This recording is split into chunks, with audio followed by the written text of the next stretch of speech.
எனது அன்பு நேயர்களே, வணக்கம். உலகெங்கும் வாழும் பாபு சயின்டிபிக் ஆஸ்ட்ராலஜி சேனலின் ரிஷப ராசி அன்பர்களே, ஜனவரி 21 முதல் 25 வரை இந்த நாட்கள் மிக சிறப்பான பலன்களை தருகிறது. அதனால் இதற்கென ஒரு தனி பதிவு. இதுவரை சப்ஸ்கிரைப் செய்யாத அன்பர்கள் சப்ஸ்கிரைப் செய்து தொடர்ந்து இணைந்து ஆதரவு தர அன்போடு வேண்டுகின்றேன். இந்த பதிவிலே பொதுவில் இந்த காம திரிகோண மயக்கம் என்று நான் தலைப்பிட்டிருக்கின்றேன். செவ்வாய் உச்சம் பெறுகிறார்.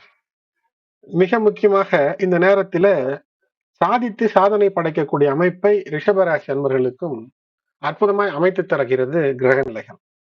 3, 7, 11 ஆகிய நிலைகளில் கிரகங்கள் அதனுடைய அதிபதிகளோ அல்லது பாவங்களின் அதிபதிகள் ஒன்றோடு ஒன்று எப்படியோ தொடர்பு கொள்கிறது என்றால், அப்போது காம திரிகோணத்தினுடைய மயக்கம் எப்படியாவது பொருளாதாரத்திலே நல்ல நிலை அடைய வேண்டும் என்று ரிஷபம் முயற்சிக்கும்.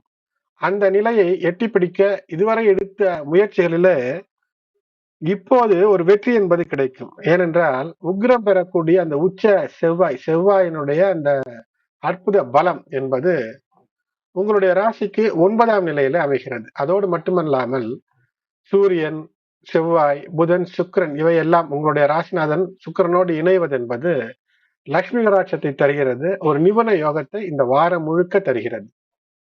உங்களுடைய தந்தை வழி அல்லது பூர்வீக சொத்துக்களில் இருக்கக்கூடிய தடை இவற்றில ஏதோ ஒரு சாமர்த்தியத்தை வேகமாக செய்து வெற்றியை பெற்றுவிடுவதற்கான வாய்ப்பை தரக்கூடிய கிரகநிலைகளாக இருக்கிறது.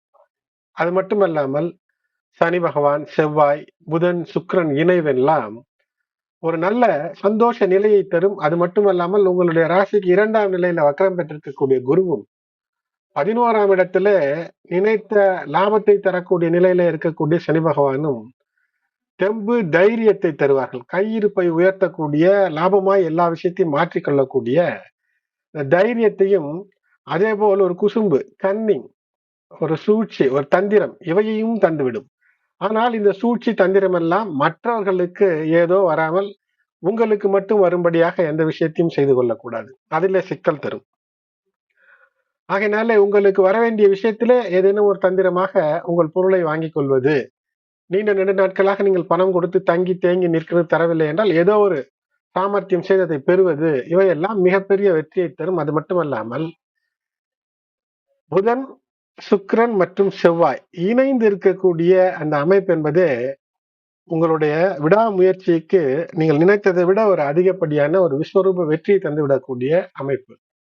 ஆனால் இந்த நாட்களில மயக்கம் என்று ஏன் போட்டிருக்கிறேன் என்றால், ராகு சந்திரன் இணைவு குருவினுடைய பார்வை பெறுகிறது.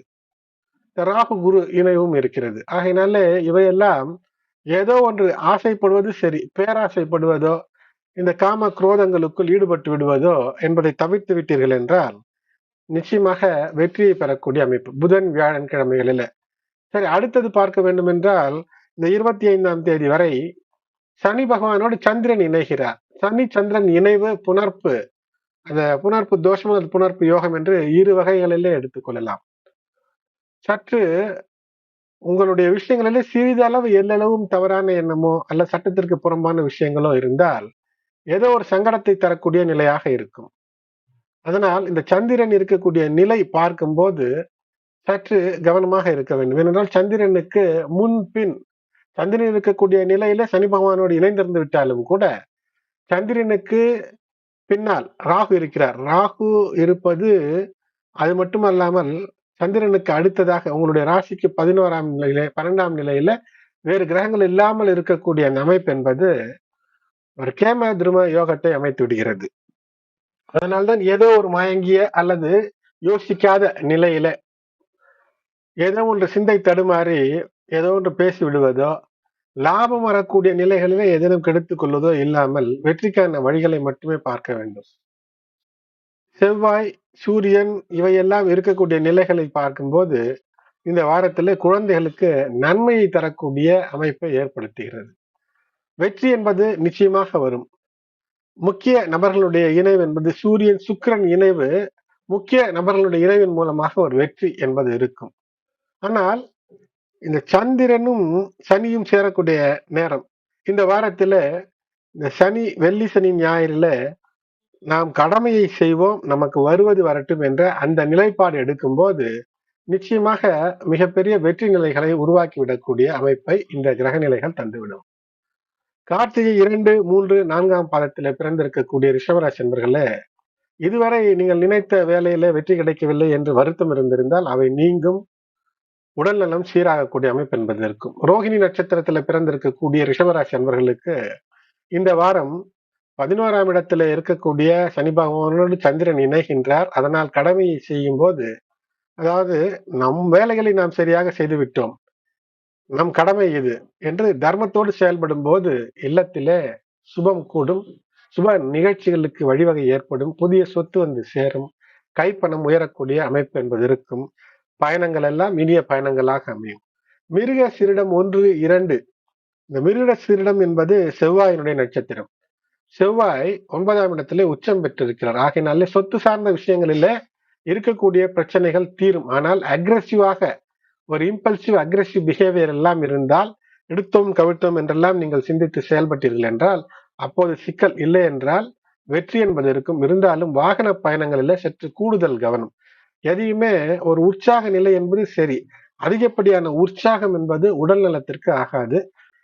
ஆகையால் உடல் நலத்தை காத்து கொள்வதற்கு அதிகப்படியான உற்சாக நிலையிலே செயல்பாடுகளை செய்வது என்பதை தவிர்ப்பது நல்லது. மாணவர்களுக்கு இந்த காலத்திலே முழு நேரத்தை நீங்கள் கல்வியிலே செலவிடும் போது அரசு சார்ந்த அனுகூலங்கள், மனம் மகிழக்கூடிய அமைப்பு, இவையெல்லாம் நிச்சயமாக இருக்கும். இருந்தாலும் கூடுதல் பயிற்சி என்பது உங்களுக்கு தேவைப்படும்.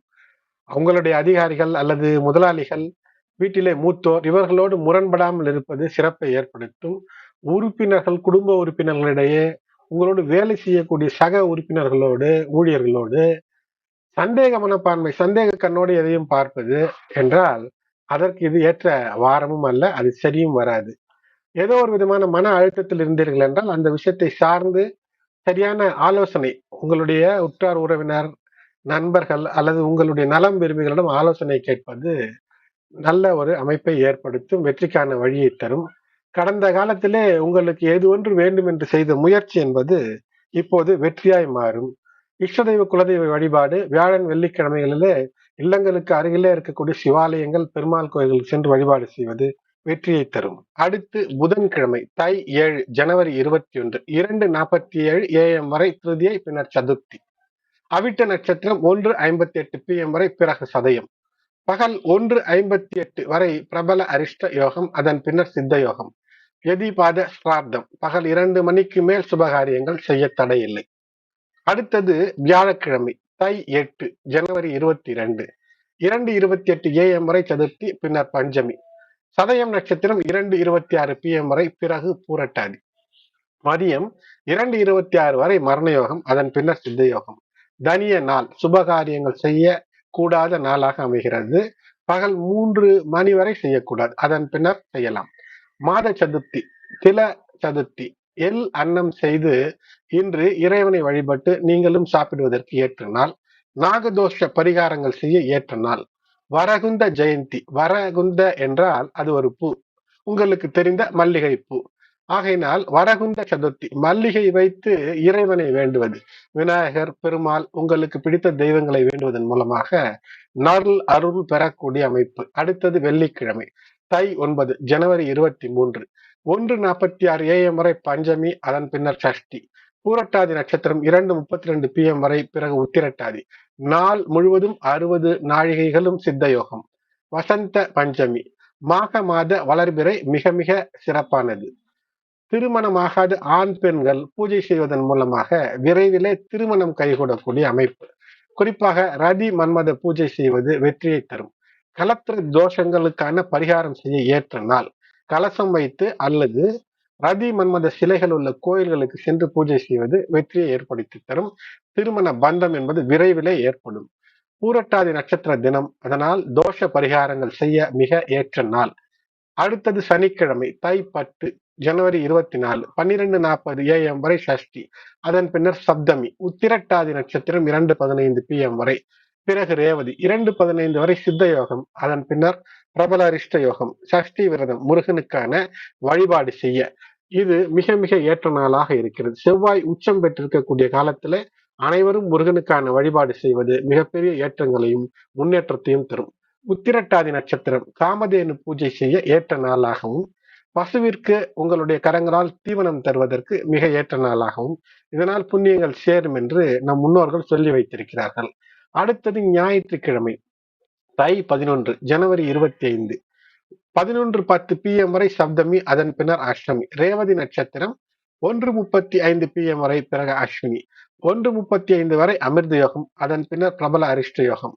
இந்த நாள் கரிநாள், பானு சப்தமி, விஜய சப்தமி, வைவஸ்வத மன்வாதி, இது மன்வாதி புண்ணிய தினமாக அமைகிறது. ரத சப்தமி, விஸ்வக சப்தமி விரதம், அதாவது சோகம் இல்லாமல் இருப்பதற்கு இந்த சப்தமி விரதம் என்பது பொதுவாக சந்தான சப்தமி அல்லது ரத சப்தமி என்ற பெயர்களில் அழைக்கப்படுகிறது. இது குழந்தைகளின் நலனுக்காக, ஆரோக்கியத்திற்காக, குழந்தை பாக்கியத்திற்காகவும் கடைபிடிக்கப்படக்கூடிய விரதமாகும். இதில் சூரிய பகவானை, சிவ பார்வதியை வேண்டுவதன் மூலமாக இந்த நாளில வெற்றிக்கான வழி, சந்தான பாக்கியம் கிடைக்கும். குழந்தை வரம் என்பது அற்புதமாய் அமையும். பாவங்கள் நீங்கிடும், நீண்ட ஆயுள் கிடைக்கும், செல்வம் பெருகும், நல்ல குழந்தை வரம் என்பது கிடைக்கும் என்பது நம்பிக்கை. அன்பு நேயர்களே, இந்த பதிவு உங்களுக்கு பயனுள்ளதாக இருக்கும் என்று நம்புகின்றேன். பதிவை லைக் செய்யுங்கள். உங்களுடைய மேலான கருத்துக்களை கமெண்டிலே தெரிவியுங்கள். மேலும் இந்த பதிவினை மற்ற உங்களுடைய உற்றார் உறவினர் நண்பர்களுக்கும் ஷேர் செய்யுங்கள். சப்ஸ்கிரைப் செய்யாத நண்பர்கள் சப்ஸ்கிரைப் செய்து தொடர்ந்து இணைந்து ஆதரவு தர அன்போடு வேண்டுகின்றேன். நன்றி.